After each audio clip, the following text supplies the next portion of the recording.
Hello, good morning!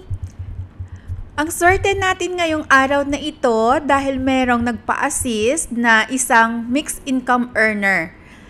Isa siyang employee, at the same time, meron siyang online shop. Kaya, kailangan niyang gamitin na form ay 1701. Kasi ang lagi kong ginagamit sa tutorial ay form 1701A para sa 8% at saka sa optional standard deduction. Pero kapag mixed income earner, hindi po natin pwedeng gamitin ang 1701A dahil may compensation income. At ang proof ng compensation income ay BIR form 2316. So, kailangan ang gagamitin nating form ay 1701. Kaya, mag-download na po kayo ng EBIR form package 7.9.4.2. Yan po yung latest version. Meron na rin akong tutorial video para dito. So, kung naka-ready na, installed na sa computer, i-click itong BIR form. Dapat i-encode ang taxpayer identification number, RDO code, line of business, taxpayer's name, registered address. Ito pong mga taxpayer details ay dapat yun din yung naka-reflect sa BIR Form 2303 or Certificate of Registration ng inyong business. Sa aking page, meron na akong sample na pinost ng BIR Form 2303. So, pakitingnan na lang. So, dito na tayo, i-encode ang tax identification number ng taxpayer.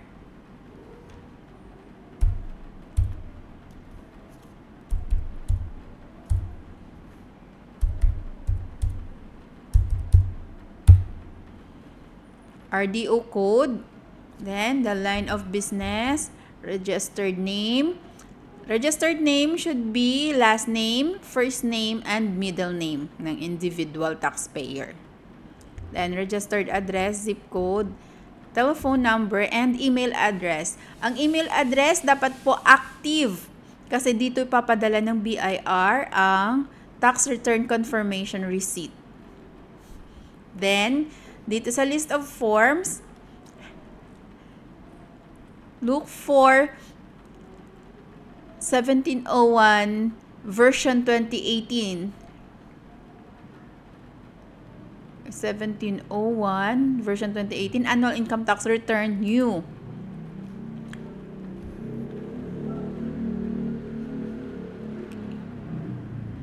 Oh, meron na akong delete ko muna.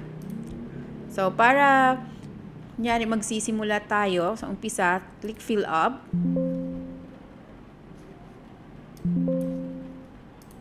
Okay.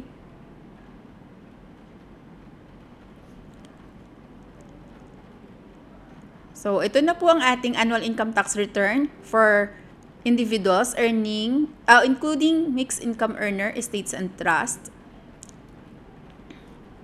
So, for the month of December, for the year 2023 po, pakipalitan.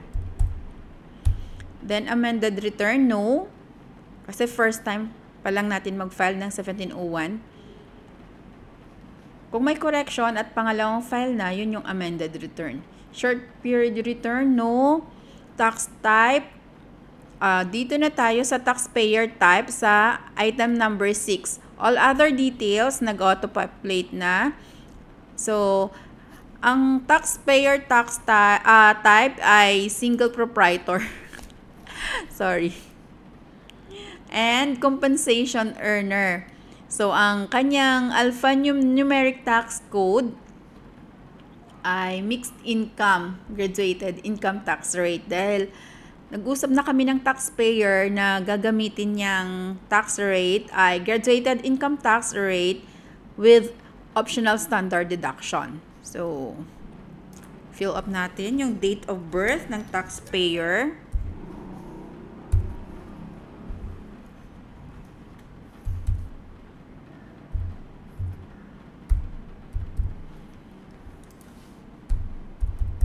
Kaya matagal ako mag-upload ng video dahil ang YouTube, nire-remove niya yung mga videos ko na merong mga personal information. So, civil status, married, spouse has income, yes. Filing status, separate filing lang tayo.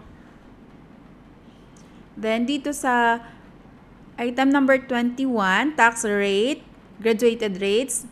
Then, sa method of deduction, optional standard deduction. So, dito na tayo sa tax payable. Punta tayo sa page 2. Sa page 2, nandito yung compensation income. Computation of tax. Gross compensation income and tax withheld.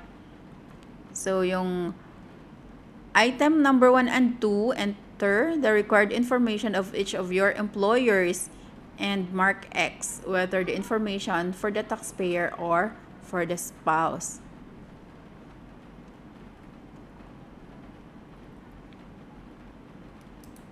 Okay. So, kung marami kang employers, pwede dyan. 1 or 2 employers. So, dito tayo sa employer number 1. Isa lang pala. Only employer niya lang to.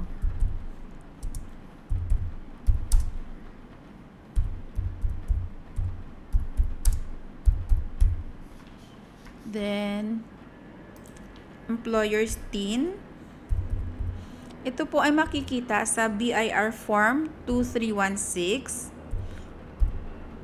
Madali naman lang nang mag-search kung anong itsura ng BIR Form 2316. At saka kung kayo ay mixed income earner or employee din, malalaman nyo na rin yung kung ano ang BIR Form 2316. So, amount of compensation, yung total amount of compensation sa 2316.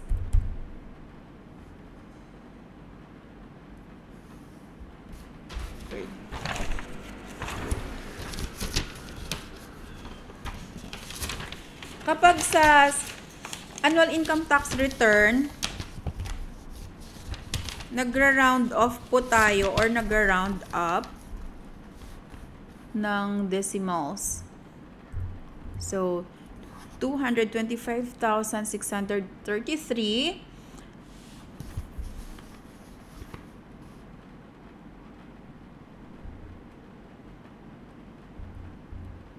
Ito din yung i-encode natin sa item number 3A. Then, lilipat na siya dito sa baba sa gross compensation income. Then, meron tayong non-taxable exempt compensation. Yan po yung mga share natin sa SSS Full Health and Pag-ibig, Union Dues, 13-month pay.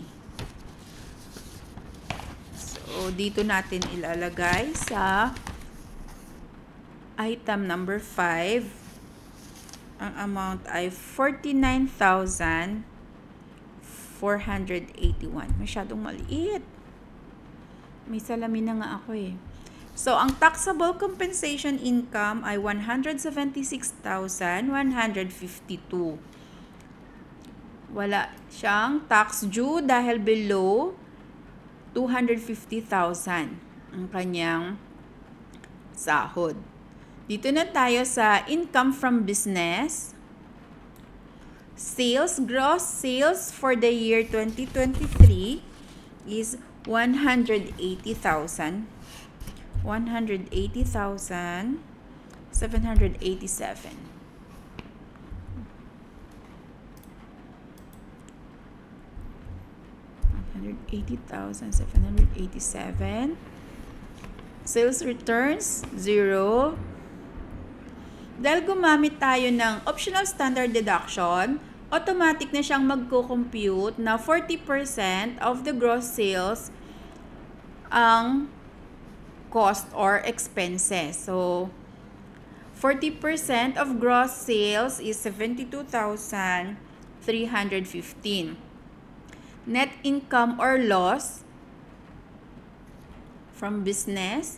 So, net income is 108,472. Itong income from business na 108,472 ay i-add sa compensation income na 176,152. So, auto-compute na rin ang ating form. Itong kagandahan ng EBIR form dahil siya na mismo ang mag-compute para sa iyo ng income tax due. So, taxable income from business is 108,472 plus compensation income. Total taxable income, both compensation and business, is 284,624. Dahil may exemption tayo na 250,000, yung sobra lang sa 250,000 ang taxable. So, 284,624 less 250,000 na exemption. So, ang taxable income ay 34,624 pero hindi na niya ipinakita dito sa form. So, multiply natin ito sa 15%.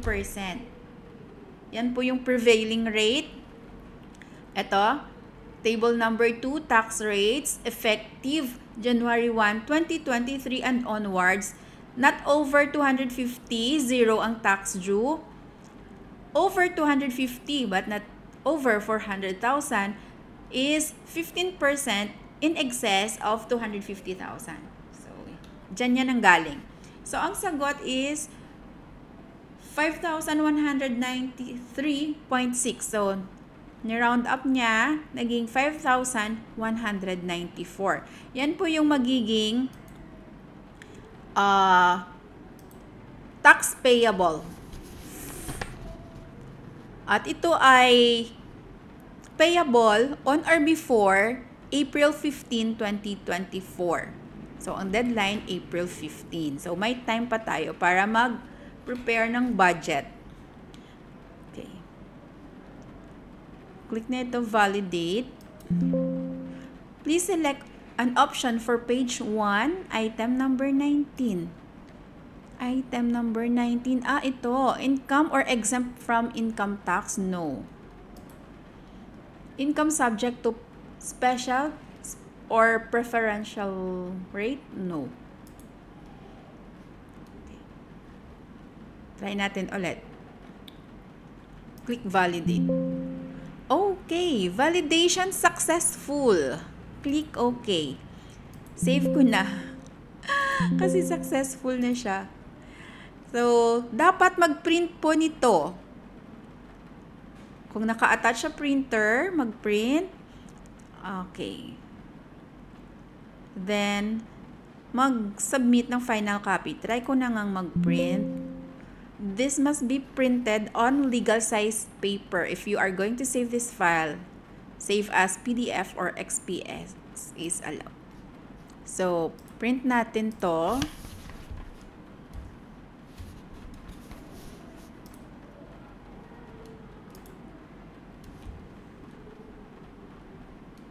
Para sure, anumang mangyari, ay meron na tayong hard copy. Okay, print yung page 1. Ganito mag-print ng page 2. Pindutin mo lang siya. Para sa page 2.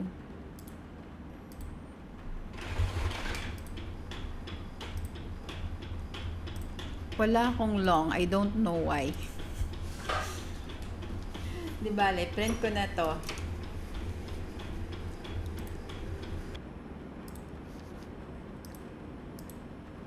Dapat sa printer ko dito. Epson 350. Then, page number 3. Pagkatapos po nito na ma-file, pwede po kayong magbayad online. Or pwede ding magbayad sa authorized agent bank. I-attach po ang BIR Form 2316. Kapag naman sa online, pagkatapos bayaran sa mga e-payment channels, pwede pong isubmit ang attachments at confirmation receipt sa AAFS, Audited Financial Statements.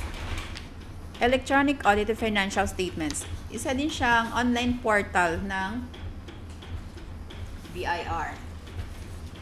So, nakapag-print na ako.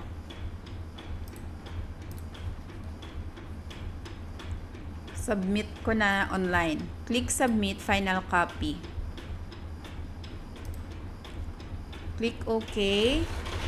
Click OK.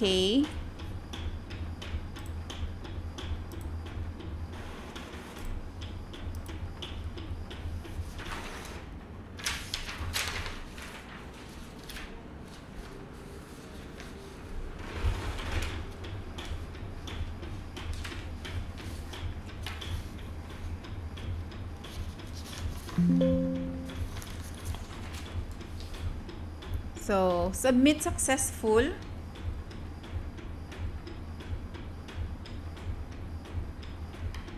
Kailangan i-take ng screenshot itong submit successful kasi minsan ang tagal dumating ng tax return receipt confirmation sa email.